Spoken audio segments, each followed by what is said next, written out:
नमस्कार, आप देख रहे हैं आरडी न्यूज़। मैं हूं योगेश चक्रवर्ती। शराबबंदी वाले बिहार में एक बार फिर जहरीली शराब पीने से अब तक 29 से ज़्यादा लोगों की सिवान में मौत हो चुकी है और कई लोग जीवन और मौत से जूझ रहे हैं। वहीं कई लोगों की आँख की रोशनी चली गई है। यही नहीं, इस पूरे प्रकरण में मीडिया का दोगलापन भी सामने आया। तकरीबन 29 लोगों की मौत के बाद भी मीडिया में कहीं इस बात को लेकर कोहराम नहीं मचा और इक्का दुक्का चैनलों को छोड़कर किसी ने भी इस खबर को अपने यहाँ जगह नहीं दी। हम आपको बता रहे हैं कि छपरा में और सिवान में तकरीबन 29 लोगों की आधिकारिक तौर पर मौत हुई है, लेकिन रियल आंकड़ा इससे कहीं ज़्यादा है। हमारे साथ सीनियर जर्नलिस्ट संतोष कुमार जी हैं। आइए इनसे समझते हैं कि आखिर इन मौतों का जिम्मेदार कौन है और इसका सौदागर कौन है। सर, बचपन में हम लोग एक कहावत सुना करते थे, अंधेर नगरी चौपट राजा, टके सिर खाजा टके सिर भाजा।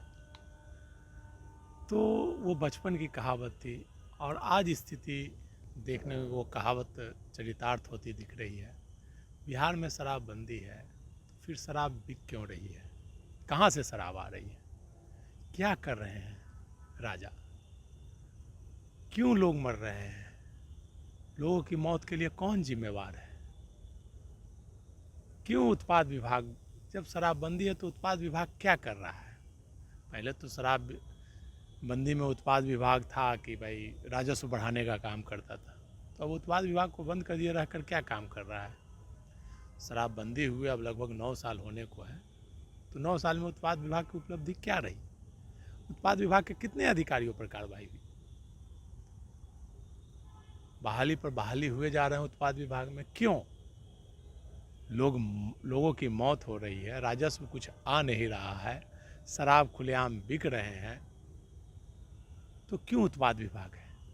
पहले स्थिति थी, संतोष जी, क्या पहले स्थिति थी कि शराब जब बिहार में बिकता था, बंद नहीं था, तो उपभोक्ता जाते थे दुकानदार के पास शराब के लिए खरीदने। शराबबंदी हो गई तो अब दुकानदार जा रहे हैं उपभोक्ता के पास, होम डिलीवरी हो रही है। तो ये स्थिति है और पुलिस प्रशासन पर कार्रवाई हो जाती है, जहाँ भी लोगों की मौत होती है थानेदार पर गाज गिर जाती है। लेकिन उत्पाद विभाग के कितने अधिकारियों पर गाज गिरी? पाठक जी भी उत्पाद विभाग में आए, क्या कर लिया उन्होंने? फेल हुए। शिक्षा विभाग में डंका बजाया, लेकिन उत्पाद विभाग में तो वो फेल रहे। और शराब का कोई ऐसा महीना नहीं जाता है, कोई ऐसा दिन नहीं होता है कि शराब से लोगों की मौत नहीं हो रही है। 25, 30, 40 की संख्या में लोगों की मौत होती है तो सरकार जागती है, मीडिया में थोड़ी चर्चा हो जाती है, कार्रवाई होने की बात होती है, लेकिन वही ढाक के 3 पात फिर से वही स्थिति। आप देखते होंगे जो शराब से मौत हो रही है, मसरख सारण का इलाका है, उससे 30-40 किलोमीटर के रेंज में ही सबसे ज़्यादा मौत हुई है शराब से।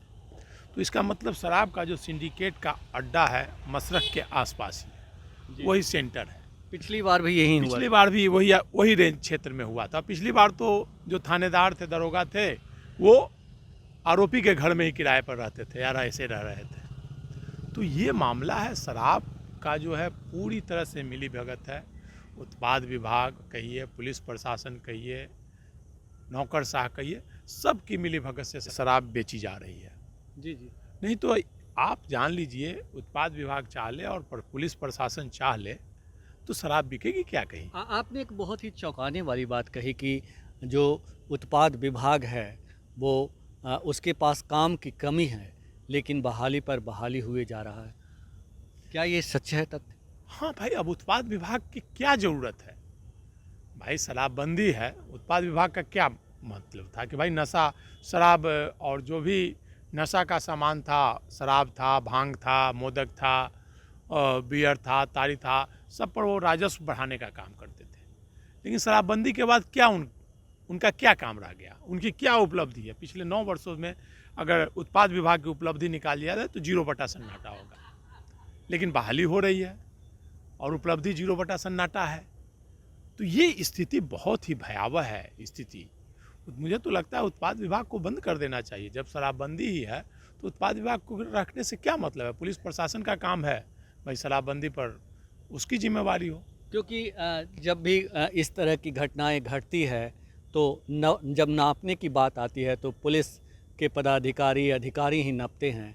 उत्पाद विभाग के अधिकारियों पर या कर्मचारियों पर मैंने कार्रवाई की बात तो कभी सुनी नहीं। तो ये एक बहुत बड़ा तथ्य है। देखिए, निश्चित तौर पर जब भी कोई कार्रवाई होती है तो छोटा प्यादा नप जाता है। एक थानेदार को नाप दिया जाता है, जिस थाने क्षेत्र में घटना घटी थानेदार को नाप दिया जाता है। लेकिन इसका जो सिंडिकेट है ऊपर से लेकर नीचे तक, क्या कोई थानेदार की मजाल है कि भाई ट्रक का ट्रक शराब आ जाएगा, पूरा नकली शराब बिकेगा और ऊपर के अधिकारियों को जानकारी नहीं होगी? उत्पाद विभाग के जो उत्पाद विभाग को जानकारी नहीं होगी? क्या उत्पाद विभाग के किसी अधिकारी पर कभी कार्रवाई हुई क्या? पिछले 9 वर्षों में कितने उत्पाद विभाग के अधिकारियों पर कार्रवाई हुई? और उत्पाद विभाग ने क्या किया शराबबंदी में? गरीब लोगों को, आम लोगों को पकड़कर, जो लाचार हैं, गरीब हैं, उनको पकड़कर अंदर कर देने का। जो दलित हैं, पिछड़े हैं, गरीब हैं, भाई वो जो स्वीपर क्लास है, जो गरीब है, वो बगैर शराब पिए दिन काम कर नहीं सकते हैं। जो नाला में उतरेंगे बगैर शराब पिए नाले का काम कैसे कर सकते हैं? जो दिन भर मजदूरी करते हैं वो बिना नशा के नहीं कर सकते हैं। तो इसलिए शराब, वो नकली शराब जो होता है, महुआ का बोला जाता है, और जो देसी शराब स्पिरिट से जो बनता है वो बिकता ही रहता है। उस पर सरकार तो चाहती है, लेकिन पूरी पुलिस प्रशासन और व्यापारियों की मिलीभगत रहती है, जिसके कारण शराब का कारोबार चलते रहा है। शराब रोकने के लिए सरकार ने कई प्रयास किए, कितने उपाय किए। मतलब मुझे लगता है कि पैसा पानी की तरह बहाया गया। करोड़ों रुपए के ड्रोन खरीदे गए, करोड़ों के किराए पर ड्रोन लिए गए। आज कहाँ है ड्रोन की क्या स्थिति है? आज एक तो पता चला कि 50-60 लाख का ड्रोन था, वो गायब हो गया। खरीदाया भी कि नहीं खरीदाया, क्या हुआ कुछ पता नहीं। कितने ड्रोन गायब हो गए। भाड़े पर गाड़ी खरीदी गई थी, क्या है उसकी स्थिति आज? ये खबर तो मैंने भी पढ़ा था कि ड्रोन गायब हो गया। उस समय के पाठक जो है उत्पाद विभाग के चीफ हुआ करते थे और उन्होंने जो है उत्पाद विभाग के कर्मचारियों और अधिकारियों को साफ तौर पर कहा था कि अगर ड्रोन नहीं मिला तो जो भी इसके लिए जिम्मेदार होगा वो नप जाएंगे। लेकिन कोई अधिकारी या कर्मचारी नपा, इसकी खबर तो नहीं आई। लेकिन मैंने ये ज़रूर पढ़ा कि के पाठक ही इस पूरे प्रकरण के लिए जिम्मेदार थे और उनकी भी संलिप्तता कहीं ना कहीं इस ड्रोन के गायब होने में थी। और ख़ास करके जिस तरह से आप कह रहे हैं कि किराए पे ड्रोन लिया गया, मेरी जानकारी में तो ये भी है कि सैकड़ों गाड़ियाँ भी किराए पे ली गई है। किराए पर गाड़ियाँ ली गई। एंटी लीकर टास्क फोर्स का गठन किया गया था। क्या हुआ एंटी लीकर टास्क फोर्स का? कहीं कोई परिणाम नहीं। उसको टास्क फोर्स की जिम्मेवारी किसको दी गई थी? एंटी लीकर टास्क फोर्स का हेड किसको बनाया गया था? तो थानेदार को बना दिया गया था। तो रिजल्ट क्या हुआ? एंटी लीकर टास्क फोर्स हो, ड्रोन हो, प्राइवेट गाड़ियाँ खरीदी गई हो, चाहे जितनी भी मतलब पोल पर लिखवाने का काम, फ़ोन नंबर लिखवाने का काम, लेकिन कोई भी बड़ा व्यापारी आज तक पकड़ा गया क्या? आप बता दीजिए, इतने वर्षों में कोई भी बड़ा शराब का कारोबारी पकड़ा गया क्या? कौन पकड़े जाते हैं? दलित, मजदूर, ट्रक ड्राइवर, बस ड्राइवर, ठेला चालक, जितने गरीब हैं, दलित हैं, पिछड़े, वही जेल जाते हैं और उन्हीं को फाइन देना पड़ता है। और बाकी तो जो मठाधीश है, जो बड़े बड़े व्यापारी हैं, कोई आज तक बता दीजिए आप कि कोई बड़ा व्यापारी पकड़ाया? संतोष जी, आज जो है सीएम नीतीश ने एडीजी और ख़ास करके जो डीजीपी हैं उनसे पूरे इस प्रकरण की समीक्षा बैठक की है और कहा है कि जो भी दोषी है उसे कड़ी से कड़ी सज़ा मिले।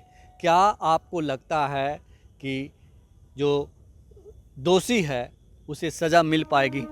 देखिए, जब भी बड़ी घटना घटती है, 20-25-30 लोग मरते हैं कि मौत होती है शराब से, तो मुख्यमंत्री हमेशा बैठक करते हैं, डीजीपी बैठक करते हैं, समीक्षा होती है, कार्रवाई की बात की जाती है, लेकिन कहाँ कभी कार्रवाई होती है क्या? बस 2 दिन, 4 दिन, 10 दिन, उसके बाद मामला ठंडे बस्ते में चला जाता है और जो थानेदार होते हैं उनकी भी फिर से पोस्टिंग हो जाती है। आप बताइए ना, मुख्यमंत्री जी पहले कहते थे कि भाई जो शराब पीकर मरेगा उसे मुआवजा नहीं मिलेगा, जो पिएगा वो मरेगा। आज मुख्यमंत्री तो उनको मुआवजा दे रहे हैं, 4-4 लाख रुपया जो पी करके मौत हो रही है जिनको, दे रहे हैं ना। वही मुख्यमंत्री बोलते थे नहीं मिलेगा, लेकिन आज तो दे रहे हैं। तो देखिए, बोलना अलग चीज़ है और उस पर अमल पर करना बहुत ही मुश्किल होता है।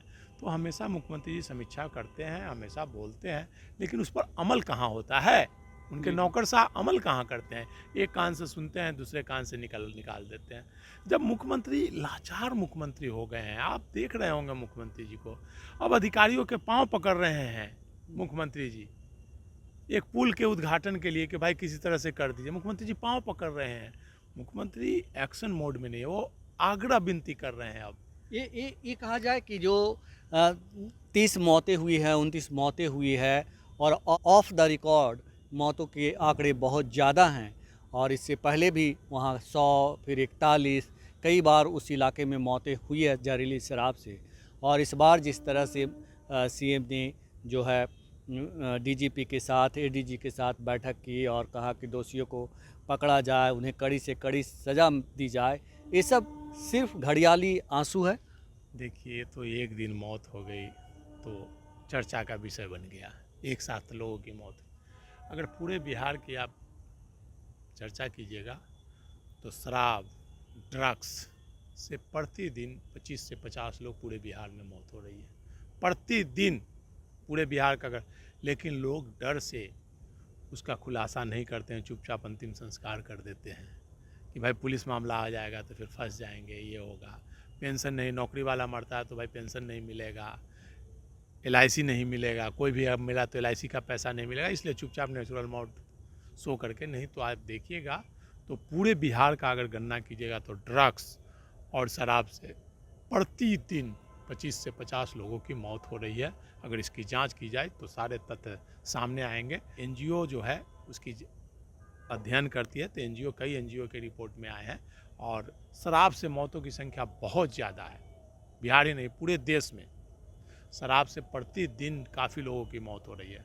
ऑफिशियली आपको बता रहे हैं, लेकिन ये तो नकली शराब की बात अलग है। लेकिन अगर देखा जाए तो शराब और ड्रग्स से प्रतिदिन बिहार में 25 से 50 लोगों की मौत हो रही है। जी जी। आखिरी सवाल संतोष जी कि क्या जो जिस तरह से बिहार में अचानक से जहरीली शराब पीने से 30 से ज़्यादा लोगों की मौत हुई है और कहा जा रहा है कि जो ऑफ द रिकॉर्ड ये आंकड़ा बहुत ज़्यादा है, ऐसे में मीडिया में कहीं इसका जिक्र नहीं है, बहुत कम इक्का दुक्का लोग चलाए हैं। आखिर क्या वजह है कि मीडिया में भी सन्नाटा पसरा है? देखिए, मीडिया में भी सामंतवादी सोच है, RSS के लोग हैं मीडिया में भी। आप देख रहे होंगे कि नीतीश जी जब भाजपा के साथ रहते हैं तो मीडिया में न अपराध की खबरें आती है, न शराबबंदी से मौत की खबरें। लेकिन यही नीतीश जी जब लालू प्रसाद के साथ जाते हैं तो तुरंत मतलब तिल का तार बनाया जाता है, छोटी छोटी घटनाओं पर स्पेशल डिबेट कराया जाता है। आज देख रहे हैं क्या सरकार के खिलाफ कभी डिबेट किसी चीज़ पर? लेकिन यही जब नीतीश जी लालू प्रसाद के साथ जाते हैं तो इसी घटना पर लगातार 5 दिन तक डिबेट होता है, बड़ी बड़ी बातें होती हैं। तो मीडिया भी तो कहीं ना कहीं पक्षपात कर रही है। आप मीडिया का इंडेक्स पूरे देश में दुनिया में देखिएगा तो सबसे निचले पायदान पर भारत की मीडिया आई गई है। मीडिया का जो पूरी दुनिया में अगर क्रमवार देखिएगा तो मुझे लगता है 100 से भी नीचे चली गई है। 100 कितने स्थान पर मीडिया है, बहुत नीचे आ गई है भारत की मीडिया। तो मीडिया को आज़ादी नहीं है। मीडिया देखा जाए तो एक प्रकार से भारत की मीडिया निष्पक्ष अब नहीं कहा जा सकता है, बिकी हुई सत्ता की दलाली करती हुई मीडिया दिख रही है अब देखा जाए तो। यही वजह है कि 30 से ज़्यादा लोगों की मौत के बाद भी मीडिया में कहीं इसका जिक्र तक नहीं है, कोई खबर नहीं बनाई जा रही है, क्योंकि वरिष्ठ पत्रकार संतोष जी ने बताया कि सब की मिली भगत है और मीडिया आज निष्पक्ष नहीं रह गई है। और जहां तक कार्रवाई की बात है तो ये सिर्फ दिखावा है, घड़ियाली आंसू बहाना है, क्योंकि सिंडिकेट चल रहा है बिहार में और इस सिंडिकेट में हर कोई की हिस्सेदारी है और हर कोई अपना हिस्सा वसूल रहा है, हर कोई गुनाहगार है। फ़िलहाल इतना ही।